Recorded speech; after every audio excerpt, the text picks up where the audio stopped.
പ്രിയപ്പെട്ടവരെ, ആഴ്ചവട്ടം ചർച്ച ചെയ്യുന്നത് അങ്ങേയറ്റം ജനവിരുദ്ധവും കേരള വിരുദ്ധവുമായ കേന്ദ്ര സർക്കാർ അവതരിപ്പിച്ച ബഡ്ജറ്റിനെ കുറിച്ചാണ്. അതിനു മുമ്പ് കർണാടകയിലെ ഷിരൂരിൽ പ്രകൃതി ദുരന്തത്തിൽ പെട്ട നമ്മുടെ പ്രിയപ്പെട്ട അർജുനു വേണ്ടിയുള്ള രക്ഷാദൗത്യം നിർത്തിവെച്ച കർണാടക സർക്കാരിൻ്റെ നിലപാടിൽ ശക്തമായ പ്രതിഷേധം രേഖപ്പെടുത്തുകയാണ്. കേരള സംസ്ഥാന മന്ത്രി മുഹമ്മദ് റിയാസും കർണാടക സർക്കാരും തമ്മിലെത്തിയ രക്ഷാദൗത്യം സംബന്ധിച്ച ധാരണകളുടെ അടിസ്ഥാനത്തിലുള്ള പ്രവർത്തനങ്ങളൊന്നും നടത്താതെ ഏകപക്ഷീയമായ നിലപാട് എടുത്തുകൊണ്ട് രക്ഷാപ്രവർത്തനം നിർത്താനാണ് കർണാടക തീരുമാനിച്ചിരിക്കുന്നത്. അത് അങ്ങേയറ്റം ഖേദകരമാണ്. തീർച്ചയായും കേരള സർക്കാർ രക്ഷാദൗത്യം തുടരാനും അതുപോലെ നമ്മുടെ പ്രിയപ്പെട്ട അർജുനെ കണ്ടെത്താനുമുള്ള രക്ഷാപ്രവർത്തനങ്ങൾ തുടരണം എന്ന് കർണാടക ഗവൺമെന്റിനോട് ആവർത്തിച്ച് ആവശ്യപ്പെട്ടിരിക്കുകയാണ്. കർണാടക സർക്കാർ അർജുനെ കണ്ടെത്താൻ കാത്തിരിക്കുന്ന കുടുംബത്തിൻ്റെയും കേരളത്തിൻ്റെ ആകെയും വികാരം മനസ്സിലാക്കുമെന്ന് തന്നെ നമുക്ക് പ്രതീക്ഷിക്കാം. നമുക്ക് കേന്ദ്ര ബഡ്ജറ്റിൻ്റെ ഉള്ളടക്കത്തിലേക്ക് ഒരു പരിശോധന നടത്താം. ജനങ്ങളെ അങ്ങേയറ്റം ദരിദ്രരാക്കുകയും ഇന്ത്യയെ ആകെ അസമത്വങ്ങളുടെ എല്ലാം ഒരു വളനിലമാക്കി മാറ്റുകയും ചെയ്യുന്ന തരത്തിലുള്ളതാണ് കേന്ദ്ര ബഡ്ജറ്റ് എന്ന കാര്യം പാർട്ടിയുടെ പോളിറ്റ് ബ്യൂറോ തന്നെ ഇതിനകം വ്യക്തമാക്കിയിട്ടുണ്ട്. സമ്പന്നന്മാരെ കൂടുതൽ സമ്പന്നരാക്കുന്നതും അതുപോലെ തന്നെ ദരിദ്രരെ കൂടുതൽ ദരിദ്രരാക്കി മാറ്റി തീർക്കുന്നതും അതുവഴി നമ്മുടെ രാജ്യത്തെ അസമത്വങ്ങളുടെ വനഭൂമിയാക്കുന്നതുമാണ് ഈ സാമ്പത്തിക വർഷത്തേക്കുള്ള കേന്ദ്ര ഗവൺമെൻറ് ബഡ്ജറ്റ്. വേറൊരു വിധത്തിൽ പറഞ്ഞാൽ കേന്ദ്ര ധനകാര്യമന്ത്രി അവതരിപ്പിച്ച ബഡ്ജറ്റ് ചങ്ങാത്ത മുതലാളിത്തത്തിൻ്റെ ഒരു നയരേഖയായിട്ട് വേണം അതിനെ കണക്കാക്കാൻ. കോർപ്പറേറ്റുകളെ അങ്ങേയറ്റം പരിപോഷിപ്പിക്കുകയും അതുപോലെ തന്നെ ചെലവ് ചുരുക്കൽ എന്ന പേരിൽ രാജ്യത്തെ സാധാരണ മനുഷ്യർക്കുള്ള പാവങ്ങൾക്കുള്ള സബ്സിഡികളും സാമൂഹ്യ സുരക്ഷാ പദ്ധതികൾക്കുള്ള വിഹിതവും എല്ലാം വലിയ തോതിൽ വെട്ടിക്കുറച്ചിരിക്കുകയുമാണ്. ഈ നിലയിലുള്ളതാണ് ബഡ്ജറ്റിൻ്റെ ഉള്ളടക്കം. നമ്മുടെ രാജ്യവും രാജ്യത്തെ ജനങ്ങളുമെല്ലാം ഇന്ന് നേരിട്ടുകൊണ്ടിരിക്കുന്ന അടിസ്ഥാനപരമായ സാമ്പത്തിക പ്രശ്നങ്ങൾ പരിഹരിക്കുന്നതിനുള്ള യാതൊരുവിധ നിർദ്ദേശങ്ങളും അതിനകത്തില്ല. അത്തരം ഒരു കപടമായ അവകാശവാദങ്ങളുടേതായ ഒരു ബഡ്ജറ്റാണ് ഇപ്പോൾ അവതരിപ്പിച്ചിരിക്കുന്നത്. ഇന്ത്യയെ നമ്മുടെ രാജ്യത്തെ ഒരു 2047 ആകുമ്പോഴേക്ക് വികസിത രാജ്യമാക്കുമെന്ന് എന്നതുപോലുള്ള ആവർത്തിക്കപ്പെടുന്ന കുറച്ച് വാചകമടികളാണ് ബഡ്ജറ്റിലുടനീളം ഇപ്പോൾ കാണാൻ കഴിഞ്ഞിരിക്കുന്നത്. രാജ്യം അഭിമുഖീകരിക്കുന്ന ദാരിദ്ര്യം, അതുപോലെ വിലക്കയറ്റം, അതുപോലെ വർദ്ധിച്ചു വരുന്ന അസമത്വം, അതുപോലെ കാർഷിക മേഖലയിലെ തകർച്ചയെ തുറന്ന് നടന്നുകൊണ്ടിരിക്കുന്ന കർഷക ആത്മഹത്യകൾ, ഉൽപാദന മേഖലകളിലെ ആകെ മുരടിപ്പ്, ഇങ്ങനെ തുടങ്ങിയിട്ടുള്ള രാജ്യവും ജനങ്ങളും നേരിടുന്ന അടിസ്ഥാന പ്രശ്നങ്ങൾക്കൊന്നും പരിഹാരം ഉണ്ടാക്കാനുള്ള ഒരു വിധത്തിലുള്ള നിർദ്ദേശങ്ങളോ പദ്ധതികളോ ഒന്നും ബഡ്ജറ്റിനകത്ത് ഇല്ല എന്നുള്ളതാണ് എല്ലാവരും സമ്മതിക്കുന്ന ഒരു കാര്യം. ഏറ്റവും അവസാനം പുറത്തു വന്നിരിക്കുന്ന IMF-ന്റെ റിപ്പോർട്ട് തന്നെ ഇന്ത്യയുടെ സാമ്പത്തിക മേഖല നേരിട്ടുകൊണ്ടിരിക്കുന്ന ഈ അടിസ്ഥാന പ്രശ്നങ്ങൾ അടിവരയിട്ട് ചൂണ്ടിക്കാണിച്ചിട്ടുണ്ട്. ലോകത്തിൽ ഏറ്റവും വേഗത്തിൽ ആണ് ഇന്ത്യയിലെ സാമ്പത്തിക വളർച്ച എന്ന് പ്രധാനമന്ത്രിയും ധനകാര്യമന്ത്രിയും എല്ലാം അവകാശവാദം ഉന്നയിക്കുന്നുണ്ട്. പക്ഷേ ഇതിന് യാതൊരു വിധത്തിലുള്ള അടിസ്ഥാനവുമില്ല എന്നാണ് IMF-ന്റെ രേഖകൾ ഏറ്റവും അവസാനത്തെ റിപ്പോർട്ടിൻ്റെ ഉള്ളടക്കം പരിശോധിച്ചാൽ നമുക്ക് ബോധ്യമാകുന്നത്. ഓരോ രാജ്യത്തെയും ജീവിത നിലവാരവും ദാരിദ്ര്യവും അതുപോലെ അതാത് രാജ്യത്തെ ക്ഷേമ പ്രവർത്തനങ്ങളും എല്ലാം എത്രയെന്ന് വ്യക്തമാക്കുന്നതാണ് IMF-ന്റെ ആളോഹരി വരുമാന പട്ടിക. ഇന്ത്യയുടെ ശരാശരി ആളോഹരി വരുമാനം $2,730 എന്ന് കണക്കാക്കുന്നു. ഏകദേശം അത് 2,28,000 രൂപയോളം വരും. ഒന്നാം സ്ഥാനത്ത് ഇക്കാര്യത്തിൽ ആളോഹരി വരുമാനത്തിൻ്റെ കാര്യത്തിൽ ലക്സംബർഗാണ്. ശരാശരി ആളോഹരി വരുമാനം $1,31,000 ഏകദേശം 1 കോടിയിലേറെ രൂപയോളം വരും ഇത് എന്നാണ് കണക്കാക്കുന്നത്. ഇന്ത്യയുടെ തൊട്ടടുത്ത് കിടക്കുന്ന നമ്മുടെ അയൽരാജ്യമായ ഭൂട്ടാൻ പോലും $4,010 ആളോഹരി വരുമാനവുമായി ഇന്ത്യയുടെ മുന്നിലാണ് ഈ പട്ടികയിൽ, IMFന്റെ പട്ടികയിൽ എന്ന കാര്യം നാം പ്രത്യേകം കാണേണ്ടതുണ്ട്. ആഫ്രിക്കൻ രാജ്യങ്ങൾ പോലും ആളോഹരി വരുമാനത്തിൽ ഇന്ത്യക്ക് ഏറെ മുന്നിലാണ്. IMFന്റെ ആളോഹരി വരുമാന പട്ടികയിൽ ഇന്ത്യ 138 സ്ഥാനത്താണെന്ന കാര്യം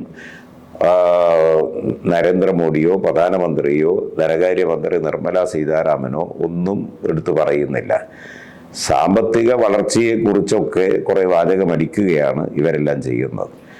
ഇന്ത്യയിൽ ഒരു വ്യക്തിയുടെ ആളോഹരി വരുമാനം $2,730 ആണെന്ന കാര്യം ലോകത്തിലെ ഏറ്റവും പരിതാപകരമായ സാമ്പത്തിക അവസ്ഥയിലുള്ള രാജ്യം ആണ് ഇന്ത്യ എന്ന് അടിവരയിട്ട് കാണിക്കുന്നതാണ്.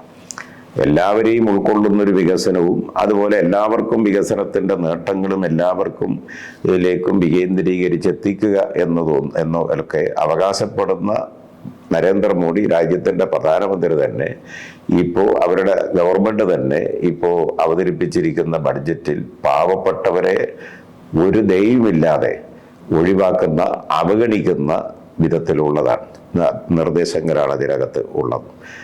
മോഡി ഗവൺമെൻറ് ആണെങ്കിൽ അദ്ദേഹത്തിൻ്റെ ഭരണത്തിൻ്റെ കീഴിൽ ഇന്ത്യ എത്തിയിരിക്കുന്നത് അതീവ ദയനീയമായ സാമ്പത്തിക തകർച്ചയിലേക്കും ദാരിദ്ര്യത്തിലേക്കുമാണ് എന്ന യാഥാർത്ഥ്യം മറച്ചുവെക്കുന്നതിനുള്ള കസർത്ത് കളികളാണ് നടത്തിക്കൊണ്ടിരിക്കുന്നത്. സാമ്പത്തിക വളർച്ചയുടെ അടിസ്ഥാനപരമായ യുക്തി പാവപ്പെട്ടവരുടെ ജീവിതം മെച്ചപ്പെടുത്തുക എന്നതാണെന്ന കാര്യം എല്ലാവർക്കും അത് അറിയാവുന്നതാണ്. പക്ഷേ ഇന്ത്യയിലെ ഭരണാധികാരികൾ ഇക്കാര്യം മറച്ചു പിടിക്കാനാണ് ശ്രമിക്കുന്നത്, അല്ലെങ്കിൽ ബോധപൂർവം മറന്നതായി നടിക്കുകയാണ്. രാജ്യത്തെ മൊത്തം സമ്പത്തിൻ്റെ 50% മാത്രം കൈയടക്കി വെച്ചിരിക്കുന്നത് 3% വരുന്ന അതിസമ്പന്നരായ കോർപ്പറേറ്റുകളാണ്, വൻകിടക്കാരാണ്. 6 വരുന്ന കുത്തക കുടുംബങ്ങളാണ് ഇതിൻ്റെ മഹാഭൂരിപക്ഷവും ഇന്ന് കൈയടക്കി നിയന്ത്രിക്കുന്നത് എന്നതും ഗൗരവമേറിയ വസ്തുതയാണ്. ഈ 50%-ലേറെ വരുന്ന പാവപ്പെട്ടവരുടെ ജീവിതത്തിൽ GDP വളർച്ച ഒരു തരത്തിലുള്ള മാറ്റവും ഉണ്ടാക്കുന്നില്ല എന്നുള്ളത് നാം കാണണം. ദരിദ്രർ കൂടുതൽ ദരിദ്രരാവുകയും വിലക്കയറ്റം അങ്ങേയറ്റം വർദ്ധിച്ചു രൂക്ഷമാവുകയും ജനങ്ങളുടെ ജീവിതം വഴിമുട്ടി നിൽക്കുകയുമാണ്. രൂക്ഷമായ തൊഴിലില്ലായ്മയും വരുമാനമില്ലായ്മയുടെയും എല്ലാം സാഹചര്യമാണ് ഈ ആളോഹരി വരുമാനത്തിലെ ഗണ്യമായ കുറവിന് കാരണമായിട്ടുള്ളത് എന്ന് IMFന്റെ റിപ്പോർട്ട് അടിവരയിട്ട് സൂചിപ്പിക്കുന്നുണ്ട്. ഇത് ചൂണ്ടിക്കാണിച്ചുകൊണ്ട്, ഈ റിപ്പോർട്ടിലെ ഉള്ളടക്കം ചൂണ്ടിക്കാണിച്ചുകൊണ്ട് പല മാധ്യമങ്ങളും ഇത് പ്രത്യേകമായിട്ട് തന്നെ വാർത്തയായി കൊണ്ടുവന്നിട്ടുമുണ്ട്. സമ്പൽഘടനയാകെ തകർക്കുകയും പൊതുമേഖലയാകെ കോർപ്പറേറ്റുകൾക്ക് കൈമാറുകയും ചെയ്യുന്ന കമ്പോളവൽക്കരണ സാമ്പത്തിക നയങ്ങളാണ് ഇന്ന് നമ്മുടെ രാജ്യത്തെ ഇത്തരമൊരു ദയനീയമായ പതനത്തിൽ എത്തിച്ചിരിക്കുന്നത് എന്ന് നാം കാണേണ്ടതുണ്ട്. ഏതാണ്ട് ഒരു 3.5 പതിറ്റാണ്ട് കാലമായി 1990-കളിൽ ആരംഭിച്ച് നടപ്പിലാക്കി വരുന്ന ആഗോളവൽക്കരണ നയങ്ങളിൽ അതിനെ പിന്തുടർന്നുള്ള സാമ്പത്തിക നയങ്ങളാണ് ജനങ്ങളുടെ വരുമാനക്കുറവിനും അതുപോലെ ഇന്നത്തെ നിലയിലേക്കുള്ള രൂക്ഷമായ ദാരിദ്ര്യത്തിനും പട്ടിണിക്കും എല്ലാം കാരണമായിരിക്കുന്നത് എന്ന് നാം കാണണം. ധനകാര്യമന്ത്രി തൻ്റെ ബഡ്ജറ്റ് പ്രസംഗത്തിലുടനീളം സമ്പൽഘടനയിൽ വൻ വളർച്ചയുണ്ട് എന്ന അവകാശവാദമൊക്കെ ഉയർത്തിയിട്ടുണ്ട്. എന്നാൽ ദാരിദ്ര്യം കുറക്കുന്നതിനായി സമൂഹത്തിലെ എല്ലാ വിഭാഗം ആളുകൾക്കും അടിസ്ഥാനപരമായി നിർദ്ദേശിക്കുന്ന മിനിമം വേതനം ഉറപ്പാക്കുന്ന തരത്തിൽ തൻ്റെ ബഡ്ജറ്റിലൂടെ പണം നീക്കിവെച്ച് കൈമാറ്റം ചെയ്യുന്ന ഒരു നിർദ്ദേശവും ധനകാര്യമന്ത്രി കേന്ദ്ര ഗവൺമെൻറ് മുന്നോട്ട് വെച്ചിട്ടില്ല എന്നതാണ് യാഥാർത്ഥ്യം. തൊഴിൽ മേഖല, അതുപോലെ വിദ്യാഭ്യാസം, ആരോഗ്യ പരിരക്ഷ, വാർദ്ധക്യ സുരക്ഷ, ഭക്ഷണം, ഇങ്ങനെയൊക്കെ ഇതൊക്കെ സാർവത്രികമായ ഒരു രീതിയാക്കി വ്യവസ്ഥയാക്കി മാറ്റുന്ന ക്ഷേമോന്മുഖമായ ഒരു സമീപനം കേന്ദ്ര ഗവൺമെൻറ്റിൻ്റെ ബഡ്ജറ്റിൽ തീരെയില്ല എന്ന് തന്നെ നമുക്ക് കാണാവുന്നതാണ്. തങ്ങളുടെ തെരഞ്ഞെടുപ്പ് ഉപകരണ പത്രികയിൽ ജനക്ഷേമത്തെക്കുറിച്ചും ദാരിദ്ര്യ നിർമ്മാർജ്ജനത്തെക്കുറിച്ചൊക്കെ വാചകമടിച്ച് പ്രസംഗിച്ചവർ തന്നെ ബഡ്ജറ്റിൽ അത്തരമൊരു നിലപാട് അല്പം പോലും ഉൾക്കൊള്ളുന്നതിന് തയ്യാറായില്ല എന്നുള്ളതാണ് വസ്തുത. ക്ഷേമ പെൻഷന്റെ വിഹിതം വർദ്ധിപ്പിക്കണമെന്ന ആവശ്യം കേരളം ഉൾപ്പെടെയുള്ള സംസ്ഥാനങ്ങൾ മുന്നോട്ട് വെച്ചതാണ്. ഇവിടെ 60-നും 79-നും ഇടയിൽ പ്രായമായവർക്ക് 200 രൂപയും 80-ന് മുകളിൽ പ്രായമുള്ളവർക്ക് 500 രൂപയുമാണ് ക്ഷേമ പെൻഷനുള്ള പ്രതിമാസ കേന്ദ്ര വിഹിതമായി ഇപ്പോൾ അനുവദിച്ചിട്ടുള്ളത്. അർഹതപ്പെട്ട 10% പോലും അവർക്ക് പോലും ഇത് ലഭിക്കുന്നില്ല എന്നതാണ് യാഥാർത്ഥ്യം. അതുപോലെ തന്നെയാണ് മഹാത്മാഗാന്ധി ദേശീയ ഗ്രാമീണ തൊഴിലുറപ്പ് പദ്ധതി വിഹിതവും വർദ്ധിപ്പിച്ചില്ലെന്ന് മാത്രമല്ല അത് വെട്ടിക്കുറക്കാനാണ് തയ്യാറായത്. പാവപ്പെട്ടവരുടെ കൈകളിൽ പണമെത്തിച്ച് ജനങ്ങളുടെ ക്രയശേഷി മെച്ചപ്പെടുത്തി ഉൽപാദനവും തൊഴിലും വർദ്ധിപ്പിക്കാതെ സ്ഥിരതയാർന്ന ദൃഢതയുള്ള ഒരു സാമ്പത്തിക വളർച്ച നേടാനാവില്ല എന്ന യാഥാർത്ഥ്യം കാണാൻ ഇവർ തയ്യാറാകുന്നില്ല. കോർപ്പറേറ്റുകളുടെയും സമ്പന്നന്മാരുടെയും മേലെ പുതിയ നികുതികളൊന്നും ചുമത്താൻ തങ്ങളുടെ ചങ്ങാത്ത മുതലാളിത്ത നയത്തിൻ്റെ തുടർന്ന് BJP സർക്കാർ തയ്യാറാകുന്നുമില്ല. സാമൂഹ്യ സുരക്ഷ ക്ഷേമ പദ്ധതികൾക്കുള്ള ബഡ്ജറ്റ് വിഹിതം കുത്തനെ വെട്ടിക്കുറച്ചു, സബ്സിഡികൾ പരിമിതപ്പെടുത്തി. അതുപോലെ ജനോപകാരപ്രദമായ എല്ലാ ക്ഷേമപ്രവർത്തനങ്ങളെയും സാമൂഹ്യ സുരക്ഷാ പദ്ധതികളെയും ഒന്നൊന്നായി കൈയൊഴിയുകയാണ് ഈ ബഡ്ജറ്റിലൂടെ കേന്ദ്ര ഗവൺമെൻറ് ചെയ്തിരിക്കുന്നത്. വിദേശ കോർപ്പറേറ്റ് കമ്പനികൾക്കുള്ള നികുതി 40%-ൽ നിന്ന് 35%-ആയി വെട്ടിക്കുറച്ചു. അതുപോലെ തൊഴിൽ സൃഷ്ടിക്കാനുള്ള പദ്ധതിയുടെ പേരിൽ കോർപ്പറേറ്റുകൾക്ക് സബ്സിഡികൾ തട്ടിയെടുക്കാനുള്ള സംവിധാനം വലിയ തോതിൽ ഈ ബഡ്ജറ്റ് വഴി സൃഷ്ടിച്ചിരിക്കുകയാണ്. കാർഷിക മേഖലയെ സമ്പൂർണ്ണമായി കൈയൊഴിയുന്ന ഒരു ബഡ്ജറ്റാണിത് എന്ന് തന്നെ പറയേണ്ടി വരും. ബഡ്ജറ്റിലാകെ കാർഷിക മേഖലയ്ക്ക് വേണ്ടി വകകൊള്ളിച്ചിരിക്കുന്നത് 1,22,528 കോടി രൂപ മാത്രമാണ്.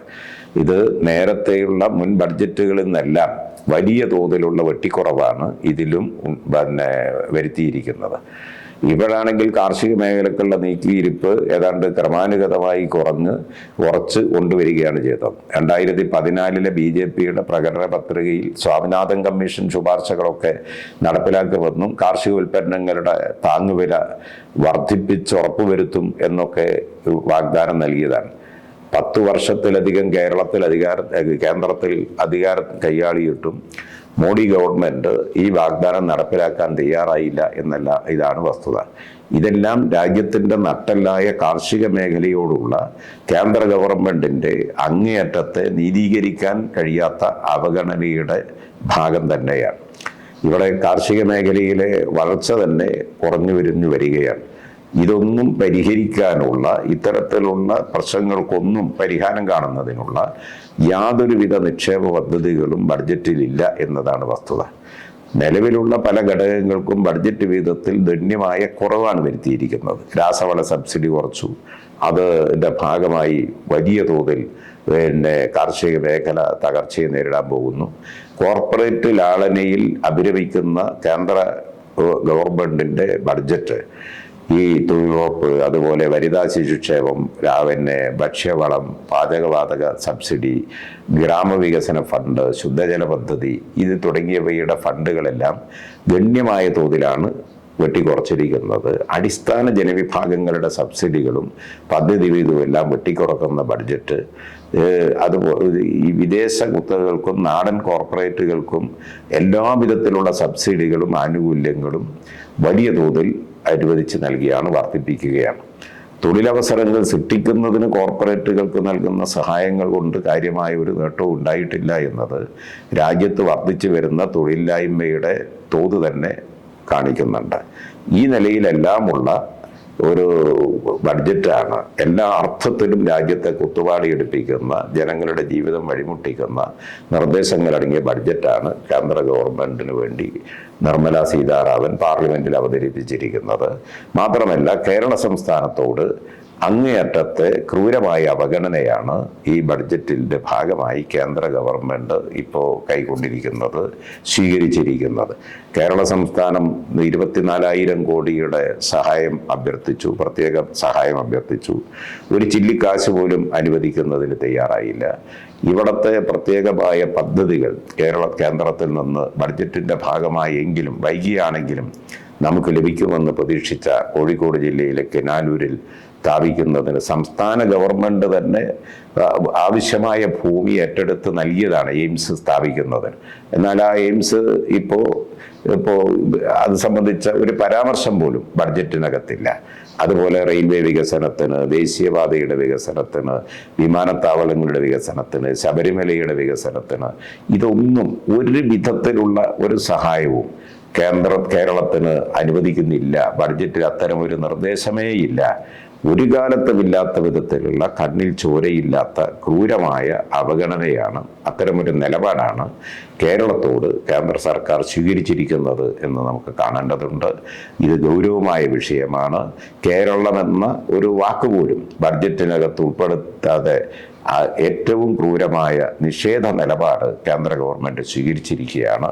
കേരളവും കേരളത്തിലെ ജനങ്ങളുമെല്ലാം ഇന്ത്യ എന്ന മഹത്തായ രാജ്യത്തിൻ്റെ ഭാഗമാണെന്നുള്ള വസ്തുത പോലും പരിഗണിക്കാതെ ഈ കേന്ദ്ര ഗവൺമെൻറ് ഈ ബഡ്ജറ്റിലൂടെ ആവർത്തിച്ച് സ്വീകരിച്ചിരിക്കുന്ന ഇത്തരമൊരു കണ്ണിൽ ചോരയില്ലാത്ത നിലപാടിനെതിരായി കേരളത്തിൽ അതിശക്തമായ പ്രതിഷേധവും ജനവികാരവും എല്ലാം ഉയർന്നു വരേണ്ടതുണ്ട് എന്നുകൂടി ഈ സന്ദർഭത്തിൽ കൂട്ടിച്ചേർത്ത് സൂചിപ്പിക്കുന്നു.